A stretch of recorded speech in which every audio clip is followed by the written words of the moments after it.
Сайн байцгаана уу эрхэм үзэгчдээ. Суурь иргэншлийн нэвтрүүлсэн материалын технологи нь хэдийгээр өдий их гайхамшиг бүтээсэн боловч олон аюул гамшиг араараасаа дагуулсаар сүрэлд тулган ирлээ. Тэсэн гэхэд үүнээс илүү яаж тэсэх вэ гэд Улаанбаатарын аавууд ээжүүд утааны эсрэг жагсаж үр хүүхдийнхээ төлөө нэгдэн тэмцгээр зориг шалгуулжээ. Гэвч 20,000 30,000 гудамжаан гарч агсаад байдал сайжрах уу? Хэрвээ байдал сайжрахгүй бол яах вэ? Энэ асуултыг өөртөө болон танд тавиад цэвэр агаарт цээж төгөр амьдарчулах нэгэн техник үйл ажиллагааг энэ танилцуулъя. Энэ бол монголчуудын нэвтрүүлсэн технологи юм. Үүнийг зарим нь огторгуйн технологич гэдэг. Энэ огторгуйн технологи байдаг юм байна. Бас зарим судлаачид нийгмийн зохион байгуулалтын технологич гэж нэрлэх нь бий. Материалын технологиг биш. Нийгмийн зохион байгуулалтын технологи гэдэг нэвтрүүлсэн юм аа. Материалын технологийн хөгжил дээд зэгтэн өргөтэн өдий гайхамшиг бүтээсэн бол нүүдэлчдийн нэвтрүүлсэн технологи хэдий гайхамшиг бүтээгээ бол юутаач нүүдэлчд эрх чөлөө аз жаргалыг биеэр эдэлж тэгш ирэх шударга ёсыг боддоор тогтоож тэнүүн жаргалаа магтандуулж найрлан хоримлож наадамсан цэнгэж байснаас бус дарлагч ангид нухлагдаж ангийн тэмцэлд нэрвэгдэж дайны хөл туйлдж байсангүй. Үйс үйсхэн өөрсдийн сүр хүчийг гайхуулан дэлхийг цочоож байснаас бус цочиж байсангүй. Өөрөөр хэлбэл тэгш ирэх шударга ёс эрх чөлөө инх тайван гэд хүн төрлөختний бүх үеэрэн зорж мөрөөсч өдийг хүргэсэн боловч өнөөдрийн хүртэл түүхэндээ хязгаарч байгуулж үзээгүй төр нийгмийн дээд хөгжил дэвшилт зөвхөн манайд байж. Тиймээс дэлхийн хүн төрлөختөн монголчууд биднээс суралцах гээд та бидний зүг хараа сунган байхад бид тэдний араас гэлдэрч туулсан зовлон гачлан нэг бүрийг нь мөр дарам туучсаар эцэстээ хорт удаанд хордож амь тавихын ирэхээр утааны эсрэг гудамжаан гарч жагсахад хүрлээ. 12 сарын 26-нд одоо утааны эсрэг ээжүүдийн жагсаал болох гэж байгаа Сүхбаатарын талбай дээр өглөө 10 цагт бүх хүмүүсийг зөвхөн ээжүүд биш аавуудаа, хүүхдүүдээ, залуучуудаа, ахмадуудаа, улс төрчдөө бид утаанд хамтдаа хордож байгаа. Бид нэг өвчнөөр үхнээ, уушигны өвчнөөр 12 сарын сонсогч нь 12 сарын 26-нд Сүхбаатарын талбай дээр утааны эсрэг жагсаал нэгтгэцгээе. Хэрвээ та үнэхээр цэвэр агаар амьсгалмаар байгаа бол хаана хамгийн цэвэр агаар байна? Тэр зүгт зориглоод гарч чадах уу? Нүүдэлчдийн бусдаас ялгарх ганц ялгаа нь тэдний эрэлхэг зоригл байсан. Тэд эрэлхэг зоригийн хүчээр биеийн дан амьдарчсныхаа хүчээр эрх чөлөө гэдэлж чадсныхаа хүчээр оюуны дээд хөгжил дэвшилт хүрч чадсан. Оюуны дээд хөгжил дэвшилт хүрсний хүчээр тэд хүн төрлөختний хэдийн ирээдүйг төлөвлөн хэлэлцэж хүн төрлөختнийг хизээ ямар аюулаас хэрхэн аврах учрыг амнаас ам дамжуулан уламжилж өнөө бидний үеийг хүргэсэн. Энэ тухай бид өмнөх дугаартаа тов тодорхой өгүүлсэн бол энэ удаагийн дугаартаа нүүдэлчдийн нэвтрүүлсэн технологи хэрхэн ажиллах гормын талаар товч дурдъя. Долгион байж байгаа. За тэр долгион бол одоо хаа цаг байж байгаа. Одоо шинэ интернет асаалаа энд гар утас руу шууд тэр долгион нийлчихэж байна. Яг тэрнтэй адилхан энэ бусад гаригсын долгион сэтгэл зүйн төвшин ямар байна? Бид нар тухайн тэр өөр нөлөөтэй гаригуудын эрчим хүчтэй бид шууд тэрнтэй холбох боломжтой. Нүүдэлчд агуу их сүр хүчийг үзүүлж үйс үйсгэн. Гэхдээ зөвхөн хэрэгтэй цагт нь дэлхийг доншилгон олныг өмнөө сөвдүүлж дэлхийн тавцан дээр гарч ирдэг. Монгол цочиж байгаагүй ард юм шүү дээ. Дэлхий цочиж байсан бол цочиж байгаагүй ард юм. Тэгвэл өнөөдөр ч та бид энэ дүүхийг давтах боломжтой. Үүний тулд танаас ганцхан эрх зориг шаарддаг. Материалын технологи мөхөл суурил гамшиг зовлон дагуулдаг бол огторгуйн технологи өн мөнхийн эрх чөлөө аз жаргалыг бүтээдэг гинэ. Гэхдээ энэ хоёрын аль аль нь хүний бодлын үйлдвэрээс гардаг оюуны бүтээл. Хүний бодол юу үйлдвэрлэж, оюуны ямар бүтээл гаргахаас тухайн хүний жаргах, зовох эсэх нь шийдэгддэг аж. Энэ бол огторгуйн хууль гинэ. Хүний бодол юу үйлдвэрлэхийг түүний сэтгэл мэддэг. Сэтгэлээс ямар шийдвэр гаргахыг түүний зориг мэддэг аж. Ингэхэд та хэр зоригтой вэ? Зоригтой хүнд эрхчлөө, алдар хүнд, аз жаргал, өн мөнхийн амар тайван амьдрал өөрөө ирдэг бол аймтгайг үргэлжид айц түгшүүр бүчин авч бусдын эрхээр зогсоож өдөөгүй ажиллах боол тавилан өгддөг байна.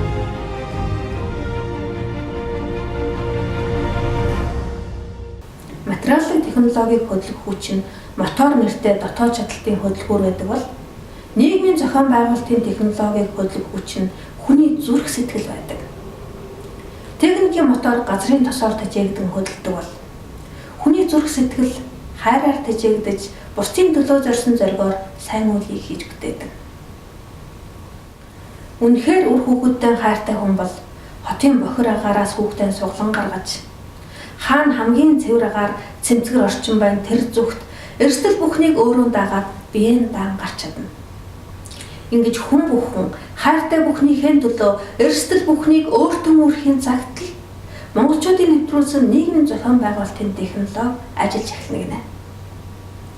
Энэ ямар учиртай юун технологи вэ гэвэл өнөөгийн хүн төрөлхтний өмнө тулгамдсан асуудал бүрийг шийдэж чадах чадaltaй гинэ. Улс төрчид бус технологи л асуудлыг шийддэг шүү дээ. Улс төрчид асуудлыг шийдэж чадахгүй. Ягд гэвэл тэд яаж шийдэх ёстойг мэддэггүй. Өнөөдөр маш цөөхөн хүмүүс зогсоод үнэхээр тэдний амьдралыг юу сайжруулж байгааг ойлгодоггүй. Мөнгө үгүй л болов. Та мөнгө идэж чадахгүй, эсвэл машиндаа хийж асаах боломжгүй. Улс төр юм уу? Улс төрчдийн хийж чаддаг ганц зүйл бол хууль баталж, төсөв гаргаж, дайн зарлахаас өөр юу ч чадахгүй. Шашин уу? Мэдээж үгүй. Шашин материаллык бус сэтгэл санааны дарамтанд орсон хүмүүст туслахаас өөр юу ч хийж чадахгүй. Хүмүүс бидний эзэмшдэг цорын ганц баялаг бөгөөд бидний амьдралыг дээшлүүлдэг ганцхан зүйл бол технологи юм.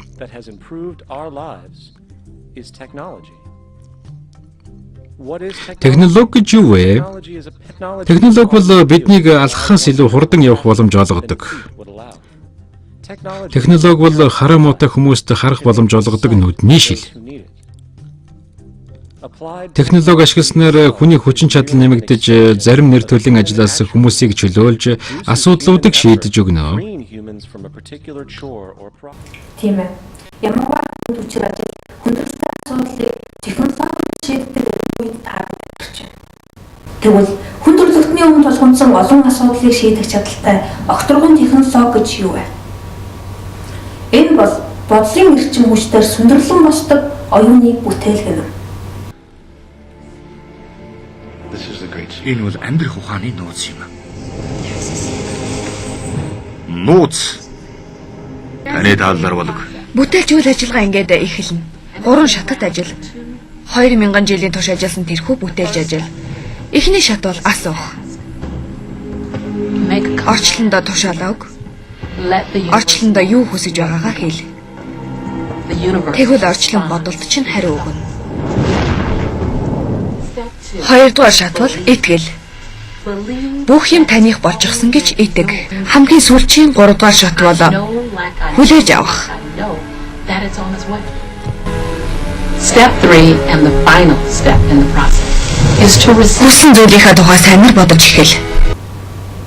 Бодлын эрчим хүчээр сүндэрлэн босдог энэ бүтээлч үйл ажиллагааг эзэмшиж чадсан хүн л хүссэндээ хүрч чадах ажээ.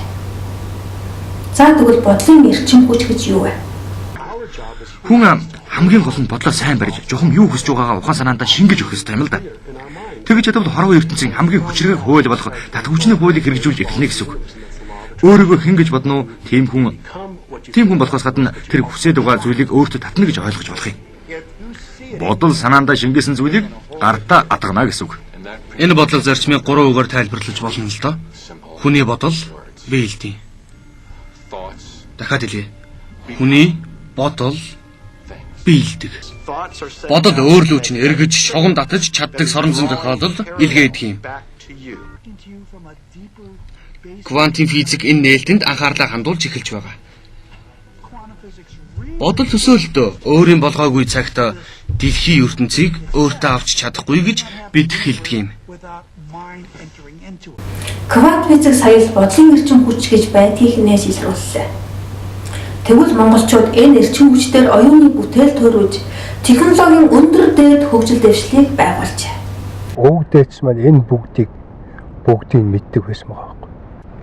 Үнэхээр одоо бид нэр өөрсдийгөө тэр аврагчийн байр суурин дээр Таны тааллаар болог. Эхний шат бол ас уух. Орчлондоо тушаалааг. Орчлондоо юу хүсэж байгаагаа хэл. Тэгвэл орчлон бодолд чинь хариу. Орчлонд өгсөн тушаал. Монгол үндэстэн аврагчийн байрандаа очих. Хоёрдугаар шат бол итгэл. Бүх юм таних болчихсон гэж итэг. ерөөсөө л Эзэн хааны маань хэлсэн тэр үг шүү дээ. Энэ хүн төрлөختөн нэг л хотлын ус байгуулад энэ хүн төрлөختөн амар амгалан дүрхэд л миний баясах цаг дээрээ гэж. Энэ бол тэр хүний итгэл үнэмшил байхгүй. Энэ дээр бид нар төвлөрөх ёстой. Одоо энэ дээр бид нар төвлөрөх ёстой. Яагаад гэвэл 800 жилийн дараа ирнэ гэж бүх монголчууд мэдж чинь Чингис сэрчлээгээл ерөнхийлөгчөөс авахуулаад цээжээ дилдлээ 3 саяулаа сэрчлээгээл Олон хүн үнэхээр хүсдэг зүйлийн өөрсдөө ч хүлээн зөвшөөрч чаддаггүй. Биелнэ гэдэгт итгэж чаддаггүй болохоор л ингэдэг. Хамгийн сүүлчийн 3 дугаар шат бол хүлээж авах. Step 3 and the final step in the process is to receive. Хүссэн зүйлийнхаа тухай сайнаар бодож эхэл. Хүсэл чинь биелэхэд танд ямар санагдах вэ? Тэрнийг мэдэр. Байгаа юм шиг мэдэр.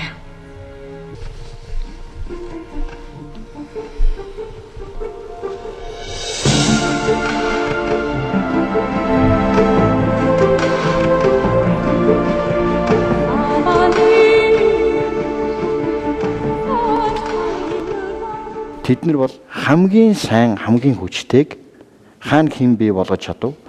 Бид нар бас бий болгож чадах уу гэдэг эрэлтээр л байсан хүмүүс. Энэ үзэл санааныхаа хүчээр монголчууд тэр зөв зохистой хөгжлийг байгуулж, тэр зөв зохистой бүхнийг эдэлж хэрэгжилж тэ. Тэгээ Монголын тэр явж байсан тэр амьдралын тэр замнал, тэмцлийн замнал эн чинь өөрөө дараагийн энэ шинэ үзэл санаан дээр суралцах тэрний маш том ариун туршлага болж хүмүүст бэлэг болж очиж штэ тий.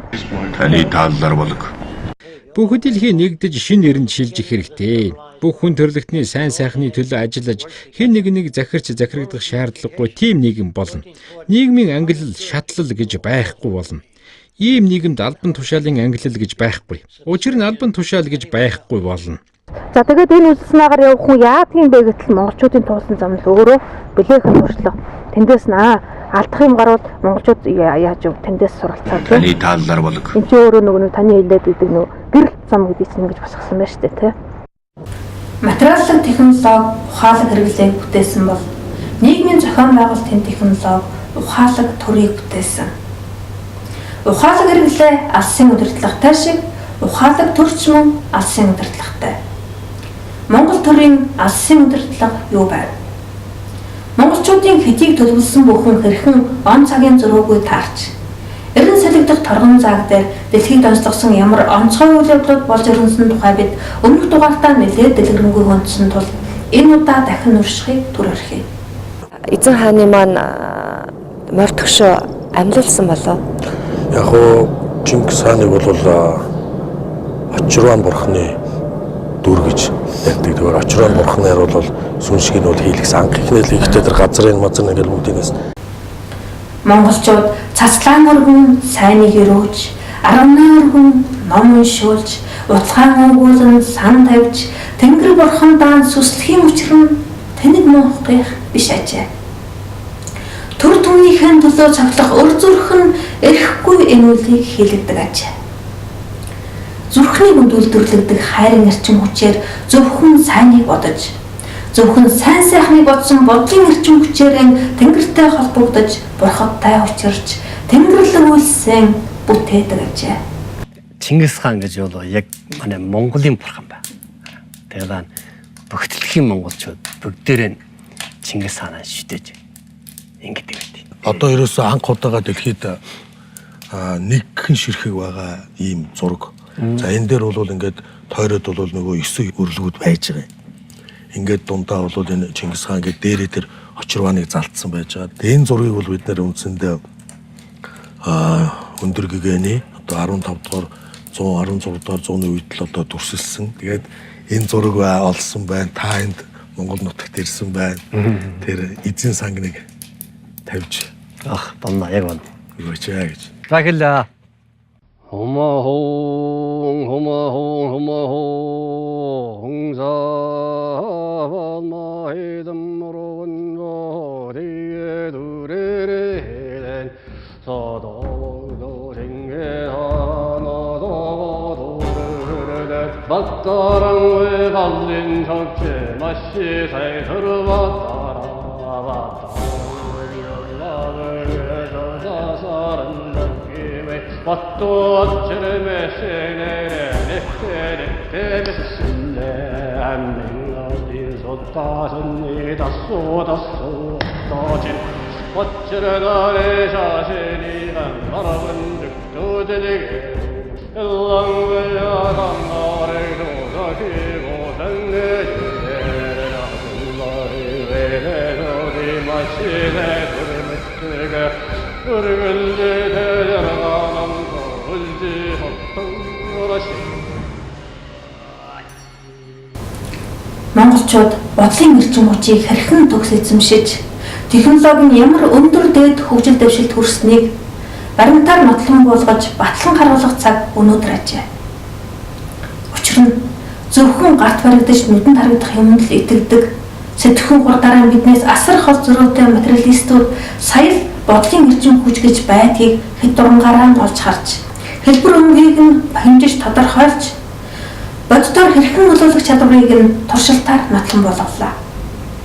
Гэтэл Монголын төр дундад зуунд энэ хэмжүүрээр ажиллаж хүн төрөлхтнийг шин хөгжил дэвшилд хөтлөх он цагаан тав тодорхой заасан байдаг. Өндөр гений бол 8 ирээдүйг үзүүлсэн бошиг гэж байдаг. Үүн дээр бол ямар бошиг байдаг юм бэ гэхээр Монгол орн бол яхан тусгаар ус болно гэдэг тийм ээ. Миний хүрээ бол том хот болно гэж. Тэгээд миний зохиосон үсэг бол яхан дэлхийд даяар таарна гэж. Холын төр сургийг хүн төрлөختөнд давтан дуулгасан нэгэн содон хүн бол агуу их зөнж Нострадамус юм. Нострадамусын зөвнөлд гүний итгэгч хүн төрлөختөн 1999 оны 7 дугаар сарыг ямар сүлдүүлээр огтож энэ үеэр Монголд ямар үйл явдал болсон тухай бид өмнөх дугаартаа нэлээд тодорхой өгүүлсэн тул энэ удаагийн дугаартаа өөр нэгэн содон санаа гүрхээр зорилоо. Их Чингис хаан 9 өрлөгтэйгээ хуралдаж яхад гэж шаштар байдаг. Тэгэхэд 3 настай хүү гаднаас орж ирээд хэлэхэд тэр хүүгийн үгийг бүгд анхааралтай чагнасан байдаг. Дээрэс нь бүх иргэн түмэн олноосоо бүгдээс нь асууж ээж ямарваа нэгэн улс төрийн том шийдвэрийг гаргадаг байсан байт. Одоо бол нөгөө хулгаалаад идсэн болохоор яг тийм нүүр байхгүй байгаа юм л да нэг талдаа. Тэгэхээр энэ хүмүүст бол түмэн олон руу харах ямар ч нүүр байхгүй гэсэн. Түмэн олон ч гомдоо дууслаа. Төрсөн би энэ ч өөрөө тэрийг мэддэг боллоо. Тэгэл одоо нэг амь арга цаасан ичсэн тийм ээ. Тэгэл одоо бантж байгаа шүү дээ. Баахан банталтал. Тэгэд эн чинь буруу юм хийгээд байхаар чи хүний энэ сэтгэл зүрх бохирдно. Энэ тархин дотор чинь гүйж байгаа энэ цус ис чинь өөрөө дандаа зөв урам авч дандаа гоё сайн сайхан зүйл рүү тэмүүлжиж энэ хүний амьдрал энэ бодгал чинь явах ёстой байдаг. Тэг эн чинь энэ бузарлагдаад гэмтэж байгаа шүү дээ. Тэгэхээр би нэг гарц ирэх гэдэг. За. Гарц байна. За. Яах вэ гэхээр энэ Монгол улсын ерөнхийлөгчийг хугацаанаас өмнө одоо нэг хоног ч хүлээхгүйгээр буулгах хэрэгтэй. За. Дээрээс нь энэ их хурлыг хэрвээ үндсэн хуулиа өөрчилж чадахгүй бол тарах хэрэгтэй. Яг зөв сэтгэлтэй аймаг суурин хот дүүрэг жалга болгоноос тийм ээ. Монголоо гэсэн зөв сэтгэлтэй хүмүүс хуралдаж төмний төр хороог байгуулад Монгол дахиад шин эргэлтийг оюун санааны сэтгэхүн маш том эргэлтийг авчирж ижил энэ зүйлээс гарна. Одоо жавхлангаа нэгэнд бид нар ард түмний төлөөлөлгөө гаргачлаа. Энэ төлөөлөл маань өнөөдөр их хурд ороод ийм гаргалгаа хэлж штэ гарц. Надад ийм гарц байна. Тэгэхээр зэрэг за тэр төр ороог байгуулъя гэхэд нэгэнтээ жавхлангаа нэмжиж байгаа ард түм өгөх газар байхгүй штэ. За тэр төр ороог байгууллаа гэхэд тэр төр ороо юу хэлцэх вэ гэхээр зэрэг одоо за энэ төр ороог ерөнхийдөө удирдахад Батулга байгаа гэхэд одоо эндээс одоо нөгөө монголчуудын хүлээгээд байгаа хүндрэлтний хүлээгээд байгаа нөгөө Чингис хаан доторх тий. Энэ дэр хэн нэгэн давааны мохорч би Чингис хаан гэхээсээ илүүтэй за энэ цаг үеийн нөхцөл байдал яхаарахгүй энэ төр хорог байгуулах шаардлага гараад ирлээ. Төр хорог ерөнхийлөн удирдах нь бол Батулга байхад бол ард түмний хамгийн итгэл найдварыг хүлээсэн одоо 2017 оны ерөнхийлөгчд хамгийн итгэл найдварыг хүлээх гэж байгаа энэ үежээ тий. Тэгээд ардын төр хороо гэдэг яалтгүй байгуулъя гэж байна те. Тэгээ энэ ардын төр хороог байгуулахад энэ хэн нэгэн ерөнхийлөө удирдах хэрэгтэй шүү дээ те. Тэгээ ерөнхийлөө удирдах нь бол Батулга байлаа гэхэд энэ хүний хийсэн үйлдэл юм ингээд бүх хүний нүдэн дээр ил байна те. Тэгээ энэ хүний гол яах гэж энэ бүхнийг үйлдвэ гэхэлэр зэрэг ард түмнийг үзэл бодлоор нь л нэгтгэх юм бол нэгдмэл болох юм аа. Үзэл бодлын нэглэл гэдэг юм юунаас гарч ирэх гэхээр зэрэг шашны дархлаанаас гарч ирнэ тий. Тэгээ энэ ард түмний сэргийх гэдэг. Тэгээд энэ хүсэл зорилгоор энэ бүхнээ хийсэн үн чинь энэ өөрийнх нь чиглэлээр энэ төр хороогоо ингээ явуулна гэсэн үг шүү дээ тий. Тэгээд яахлаар зэрэг юу хэлцэх юм бэ гэхээр зэрэг одоо тэр тэний жавсан үг байгаа шүү дээ. 9 өрлөг тэр 3 настай хүүхдийн үгийг хүлээж авч байсан юм аа гэдэг. Тэгэхээр зэрэг 9 өрлөг болгох одоо жишээлбэл нөгөө 9 ард түмний төлөөлөлгөө 9 хүн тавьсан байгаа шүү дээ. За тэргүүнд нь явах явж байгаа тий. Тэр болохоор зэрэг өнөөдөр хамгийн тэргүүлэгч анчин болчлоо шүү дээ. Ард түмний төлөөлөл одоогийн хурлын дотор байж байгаа ганц хүн тийм үү? Би бас төрийн төлөөллийн хувьд өнөөдөр бас зөв сэтгэл төмөө олондоо төрүүлээ гэж. Төр гэдэг үг чинь зөв сэтгэл төрүүлэхийг л хэлж байгаа шүү дээ. Зөв хүрээлэн дуудахыг л хэлж байгаа. Энэ хүний удирдлагаар өнөөдөр дараагийн юм явууллаа гэхэд өнөөдөр манай хүүхдүүд юу хүсэж байна вэ гэхээр зэрэг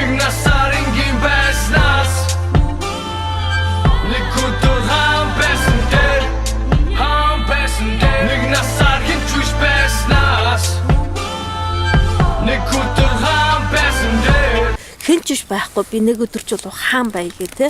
Тэгтэл өнөөдрийн бидний хүсэл үр хүүхдүүдийн бид нар юун сургаад байна гэхээр зэрэг боолын боловсрол сургаад байна гэж байгаа байхгүй. Чи боловсролтой бол чи илүү их юм сур гэдэг хүүхдийг ингээд дардлаад байна шүү дээ. Энэ юу гэж юм гэхээр чи тийм болох юм бол хүнд өөрийнхөө над хүс хүчээ үнэлээд илүү цалинтай өөрөөр бол гэж байгаа байхгүй. Тий. Яг үнэ.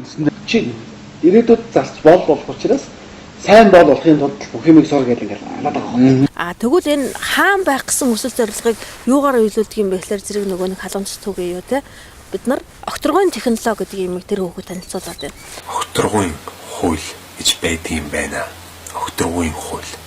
Энэ окторгойн технологи байдаг юм байна. Тэгээ энэ окторгойн хуулиар амьдрч чадах юм бол хизэж мөхгүй. Бүр өөрт мөнхийн аз жаргал. Тэр диваачинг сэтгэлтэй бий болгож чаддаг юм байна гэдгийг ойлгочлоо. Мэдчлээ. Энэ окторгойн технологи гэдэг юм юу вэ нөө гэдгийг одоо тэр ардын төрөөр хэлэлцээд тэгээд тэр бүх ард түмнэр энийг задлан шалилцээ те. Эндээс чинь энэ хүн төрлөختөө өнөөдөр ийм байдал төрчлөө яаж аврах вэ гарцын 90 цагийн дуудлагын яриад байна шүү дээ те.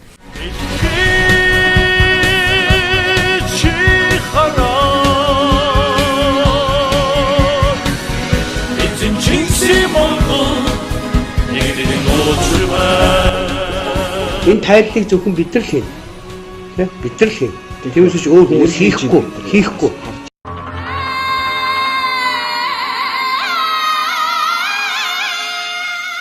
Энэ хүн төрлөختнийг энэ хямралаас аваад гарах юм энд байна уу? Байгаа бол дахиад нөгөө нэг молор эрдийг яах гэж тань тавьсан. Нэгэн философтой болох хэрэгтэй байхгүй. Тэгээд бид нар яах хэрэгтэй? Сайн гэвэл бид бүгдээрээ сайн гэдэг болох хэрэгтэй. Муу гэвэл бид бүгдээрээ муу гэдэг болох хэрэгтэй. Энд нэг хүнийг одоо зодоод ч юм уу занчаад одоо алчхад нэг хэсэг нь миний үзэл бодлоор бол наадах чинь зөв, нөгөө хэсэг нь миний одоо философоор наадах чинь буруу гэж хэлж болохгүй шүү дээ. Бүгдээрээ эцсийн хүн ална гэдэг чинь муухай шүү дээ гэдэг. Тэр философоор бид нар үнэлэх хэрэгтэй байхгүй. Ийм их том алдаа манад одоо ерөөсөө яваад маш хэцүү байгаа. Энэ бол миний одоо том одоо тэмцлийн талбар. Тэр хүн болгон өөрийн философтой гэдэг бол маш аюултай. Ингэж ийм байж хэлж болохгүй. Тийм учраас бид түрүү хэлсэн төрийн философи, улс орны философи, нийгмийн философи чинь бүгдээрээ бичигдээд гарчихсан бид нар тэрийг уншчихсан бүгдээрээ тэрийг ярилцаад инээлдэж сууж ах хэрэгтэй байхгүй. Тэр чинь маад байхгүй. Тэгвэл тэр нэгэн философитой болох тэр юм дээр энэ бүхүүд ажиллагааг тэр философи дээр нь гаргаад иргэлдэ тий. Тэгээд тэр ануучнд дараагийнх нь Батэр Эстмаа тэгээд ард түмний төлөөлөл гэдэг утгаараа та явж байгаа шүү дээ тий. Тэгэхээр нэг зүйл бодогдоод байдیں۔ Хөгжил гэдэг чи одоо яг юу юм бэ? Хүнээсээ салсан нэг тустай юм шиг ойлголтыг бид нар ойлгоод нэг хөгжил гэхээрэл тустай өндөр байшингаа хэлээд байгаа юм уу? Юу хэлээд байгаа юм уу? Бид нар ойлгодог. Тэгэхээр хөгжил гэдэг чи хаанаас эхэлдэг? Тэр ном судрал руугаа орох хэрэгтэй байгаа юм аа. Бидэрт маш их гайхамшигтай ном судрууд Бурханы авралаар бүтээд үлдсэн юм байна. Тэгээ энийг бид ойлгож авах хэрэгтэй л да. Алтан соён бэх шүтгэхийн ухаан гэж их том зүйл байна. Алтан соён бол одоо бодис сэтгэлтэн бүтэх тийм гайхамшигтай утгыг агуулсан. Эдгээр чинь ерөөсөө бомбын ирэнд орж ирээд дэлхийг авах гэсэн төлөвлөгөө гаргачаад байгаа юм биш үү? Дэлхийг авах төлөвлөгөө бол нэг тийм олон юм биш шүү дээ. Хамгийн гол нь бидний тул үжил. Ямар үжилтэй суурьлах юм. Хэрэгжээд энэ үжлээс чинь болоод төр маань солигдно, бодлого маань солигдно, хөгжил маань солигдно, боловсрол маань солигдно. Гэтэл одоо энэ 90 цагийн дуудлагын юм бол яг энэ тавыг ярьж байгаа. Энэ залуус байхад бид дэлхийг өөрчлөхгүйгээр, бид дэлхийг аврахгүйгээр яах вэ? Одоо энэ их хурл бол яаж энэ идэж явах вэ? Хэн идэж явуучих вэ гэдэг юм айлсж байгаа. Бид нар чи энийг огцом өөрчлөх гэдэг шүү дээ. Эргэлт бий болох гэдэг тийм. Тэр эргэлт нь болохоор зэрэг юу байх вэ гэдэг юм яриад Батулга байх тэр ардын төр хороог ерөнхийлөн удирдах хүн нь Батулга байснараа одоо нөгөө дэлхийн нийтийн хүлээлттэй байгаа нөгөө Монголын Чингис хаан юм бэ. Тэр Насар Томсын зүгэн л алдаж байгаагүй заавалч нэг юм байх ёстой. Тэгвэл тэр одоо орчин үе яаж штэ тий төсөөл хүн юу ч өсөж чадна тэрэн дээл хүрч чадна Клемент Стаун. Тэгвэл тэр Батулгын юу штэ тэр Нострадамусын тийм зүгнэлүүд юм а тэр нь ч тараад байгаа юм хаашаа ч ингээ тий. Нострадамусыг ч одоо мэдэхгүй хүмүүс байхгүй. Тэгээд тэр үнээр нэг шүлгэндээ нэг тийм дөрөв мөр байт юм лээ. Төв Азийн нутагт тэнгэрээс төмөр морин цэрэг бууж ирж одоо дэлхийг одоо хөгжүүлнэ, жаргуулна гэсэн утгатай нэг сайхан үг байт юм л. Тэр нь ч таарад байгаа ч юм уу хаашаа нэг тийм. Мянганы зүнж Нострадамус. Ангар гаригийн иршээлт дайны тэнгэр Марс баясах цаг ойртов. Чингисийн төмөр морин цэргүүд тэнгэрээс газарт бууж тэдний Догшин хаан ахин төрснөөр Монгол улс дахин хүчрхэгж мандаж дэлхийн ертөнцийг жаргалтайгаар хаанчлах болно.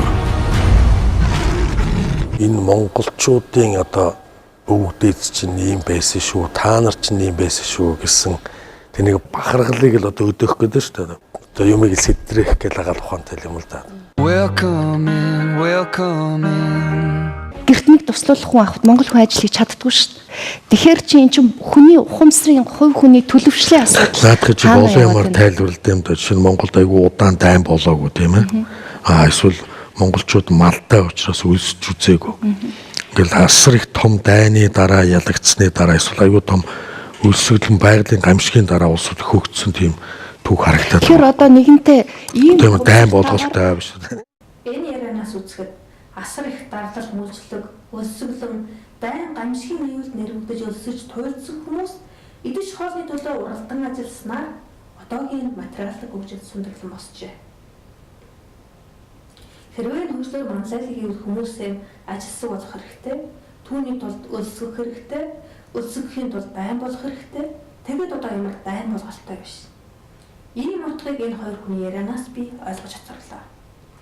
Тэгэхээр идэж хоолны төлөө уралдах хуралдаан материалын хөгжлийг байгуулж, материалын хөгжил тархины тураал дагуулж, тархи оюунаар хоосорсон хүндрэлтэн эцэстэн олон аюул гамшигын өмнө хүчин мөхсдөж, тартагтаа тусан дэлхий аврал горлон та бидний зөв хараа сунгажээ.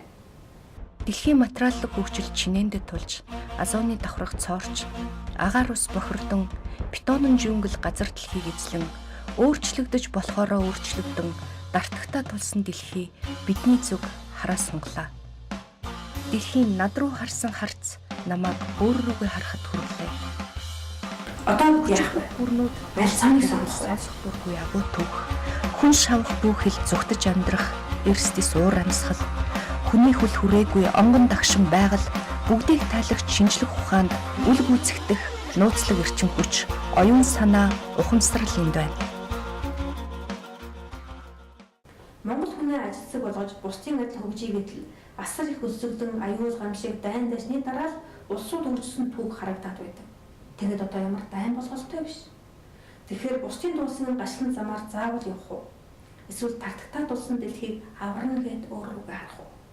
Хэрвээ ануужин бусдыг зарцалж гэрийн ажлаа амжуулах гэж байгаа бол монголчууд өлсөөгүй учраас бусдад зарцлагдаж хөгжөөгүй. Бусдад зарцлагдаж хөгжөөгүй учраас ажил хийж сураагүй. Ажил хийж сураагүй учраас ажил олгогчдод тэд гологдож улмаар монгол хүний төлөвшлийн асуудлыг хөндөн ярих хэмжээнд хүрсэн байна. Ажил хийж сураагүй тэд яаж төлөвшсөн байх вэ? Монгол хүний төлөвшлийн асуудал тэгэхээр юу болж таарах вэ? Ямар ч байсан ярианаас үзэхэд Монголд дарлагдагч гэж байсангүй. Тийм учраас бусдад дуулууртай зархигдан шаламгаалan ажиллах төлөвшил Монгол хүнд язгуураасаа төлөвшөөгүй юм байна. Тэгэхээр бид энэ язгуур мөн чанараа өнгөрч өөрийн ирэхээр хөгжих үү? Эсвэл заавал бусдын жишгээр хөгжих үү? Хэрвээ бусдын жишгээр хөгжин гэвэл бусдын туулсан өсвөлэн гачлан зовлон бүхнийг туулах хэрэгтэй болно. Тартагтаа тулсан дэлхийг аварна гэвэл өөр рүүгээ харах хэрэгтэй. Ийм хоёр зам таны өмнө байна. Таны хувьд алийг сонгох вэ? Бидний өвгдөөс шин ирээдүг хардаг, судалдаг тийм шинжлэх ухаантай байсан юм шүү. Тийм дээрээс ирээдүйд тийм болно гэдэг юм ярьж байна. 800 жилгээ хэлжлээ. Тэр нь ч юусаа алдаа мадаггүй таарлаа. Туулаа жилгээл ярьж ин тэр хувьтай хүн хулхан жил үзнэ гээл тэгж ин тэгэл тэр богдуудын гэдэг юм уу, хотод хувилгаадын гэдэг юм уу, тэр их стейжин гэдэг юм уу, эзэн хаатын гэдэг юм уу ингээд ярьсан хэлсэн үг болгон яг л Нострадамсын зөвгөн шиг л цаг хугацаанд болоод байхлаар монголчууд ирээдүйг судалдаг тийм том шинжлэх ухаан ямар ч байсан манай өвгд хийжд байсан байна л гэж харагдахаар юм байна. Тэгээд ч бас тантай хамаагүй яриад Монголын тухай гоё юм ярьж гэдэг та цааш нь тийм гэлж ирээд энэ чинь юу штэ Бурхны шашин болоод ерөөсөө ингэдэг штэ хамгийн гол нь зовлонгийн шалтгаан хоёр төвтөр сэтгэлийн гэм түүгээр үлддэг буруу үйл гэмтвэл буюу 10 хар нүгэл энэ хоёрыг энд хоёр төвтөрийг адилгахчлаар энэ зовлон байхгүй болно гэж үзэж байгаа байхгүй өнөөдөр энэ бүх асуудал байхгүй болно энэ асуудал байхгүй болохоор ямар зүйл бий болох вэ гэхээр зэрэг эрхчлөө амар амгалан буюу нирваны явдаг тэгээд ич дэрий тавилгаан ирээч чадлыг болно тэгэхээр зэрэг энэ ингээд ийм амар амгалан болдгиймаа ийм хүч чадлыг болдгиймаа гэдэг нөгөө бурхан багш биенээс алдтал гэрэл цацруулаад хэдэн бэрийн чандад цацаад ингээд ийм агуу шидийг болдгиймаа гэдэг зовлонгоос амжирах өмнө үзүүлээд энд хүрэхийн тулд ийм замаар явдаг юмаа гэд энэ явсан замаа заасан зовлонгоо юу энэ утгын дөрвөн үнэн гэдэг бүхлээрээ бол энэ ахгүй. Тэгэхээр зэрэг монголчууд 800 жилийн дараа бид нар тэнгэрээс бууж ирнэ гэдэг зүйл яасан байх вэ гэхээр зэрэг тэнгэрээс бууж ирэх юм нь юу байх вэ гэхээр зэрэг энэ хувилгаан чадлыг бид нар олоод энэ хувилгаан биеэрээ бид нар эргэж учраад энэ мунхаг хүсэл тачаал энэ сэтгэлийн эрчмийг тэр чигтэн зөвхөн би тэрхтээ юмыг хангахын төлөө явж байгаад эцэст нь өөрөө өөрийгөө зэрэмдэглээ те гоо сайхнараа хөсөлдөж байгаад хүмүүс ч өөрсдөө зэрэмдэглээд дууслаа шүү дээ. Тэгээ байгаль дэлхийг зэрэмдэглээд дууслаа те энэ бүх юмд хизээ яаж ирэх вэ гэдэг тэр тооцооллыг гаргасан нь бидний гайхамшиг байна гэж яриад байгаа шүү дээ те. Тэгэхээр зэрэг тэр тооцооллыг одоо энэ энэний үр ингэж боловсрох юм а гэдэг одоо жишээлбэл бурхан номдэр байдаг. Монголчуудын хувьд бол бас л гайхамшигтай тооцоолол байгаа шүү дээ те. Миний хувьд бол тэрнийг үнэхээр яах аргагүй юм байна. Энэ онлоор нь хүмүүст буулгаж те өөр өөрсдийнх нь мэдэх хэлээр нь төвшөнд нь буулгаж ярих гэдэг шүү дээ. Тэр таны Монголын суу ухаан гэдэг тэр гайхамшиг чинь. Гол нь буулгаж яриад таны хүлээн зөвшөөрөх л чухал байгаа байхгүй юу? Бусдаар бол таны эсрэг хүсэл бол бурхны ном байсан байгаагүй Монгол өөрөө гайхамшиг л яриад байгаа шүү дээ. Бурхны номгүй байхад бид нар гайхамшиг байсан гэж яриад байгаа шүү тий. Энийг чинь харин буулгаж ярих хэрэгтэй байгаа байхгүй. Тийм учраас нэг онол барьж гаад гарцаа авахгүй. За энэнгээр нь хөөхөд ийм байна уу гэдэг тэр энэ дотроос нь дахиад нөгөө яг үнэн мөн байна уу гэдэг ингээ хөөгөө явах бүх юу энтэй байгаа шүү дээ. Тэрнгээр нь ингээ энгийн хүн хөөсөөр өжгаад тэр Монголын суу ухаан дээр очих юм чинь энэ дээр байгаа байхгүй юу.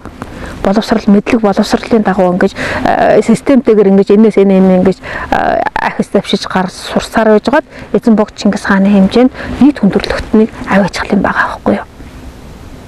Энгийн хүн тийм агуу хүчийг олж болдгийм аа. Ингэж системтэйгээр ингэж сурч боловсроод явах юм бол монголчууд ч цаанаас өгөгдөл нь агуу байна шүү дээ тий. Гэтэл тэр агуу өгөгдөл чинь энгийн нэг амьтанд чинь тэр агуу хүчээ өгөх гэдэг шүү дээ монголчууд чинь тий. Өгөхийн тулд өөрсдийнх нь зохих мэдлэг тэр буулгах хэрэгтэй байгаад шүү дээ. Ийм агуу хүч чадлаа бүх хүнд хүртэх гэдэг шүү дээ. Тийм биз дээ. Тэр агуу сэтгэл гэдэг чинь угаасаа л тэр зөвхөн өөрөө би агуу гэдгээд ихтэй биш бүгдийг өөрсгөө болгож тэр их өгөөмөр нэмчин сэтгэл чухал юм байгаа шүү дээ. Агуу ойлгодог гол юм чинь тий. Тэгэхээр зэрэг энийг тэр буулгах юм л гол нь энигма гэдэг юм аа миний хувьд энийг бариад яриад байгаа байхгүй юу. Бусдаар тантай тарсалдсан юм ерөөсөө байхгүй. Ерөөсөө тайлбарлахаар болдгоо тийм онцгой ард түмний одоо нутаг, газар нутаг тэрний өрөөдөн бид нар гэдэг юмыг одоо бид нар хамтдаа бүтээж бахархъя л гэж. Төрийн ноён нурууг л жинхэнэ хүн шиг хүн, эр хүн шиг эр хүн төшдөг. Тийм болохоор төр төвш хийх ажилдаа монголчуудынхаа итгэл хүлээсэн хитгэлийг түүнээс ажиллах юм бол мөнх хөх тэнгэрийн зарилгаар дээдсийн захиасаар би энэ үүргийг хүлээсэн юм шүү гэж асар томоор ойлгож ард түмэн төрийнхөө төлөө Монгол улсынхаа төлөө нэгэн үзүр зүтгэлээр зүтгэхийг танд хүсэн өрөөж аз жаргал гэрэлгээ өгөхний хүсье.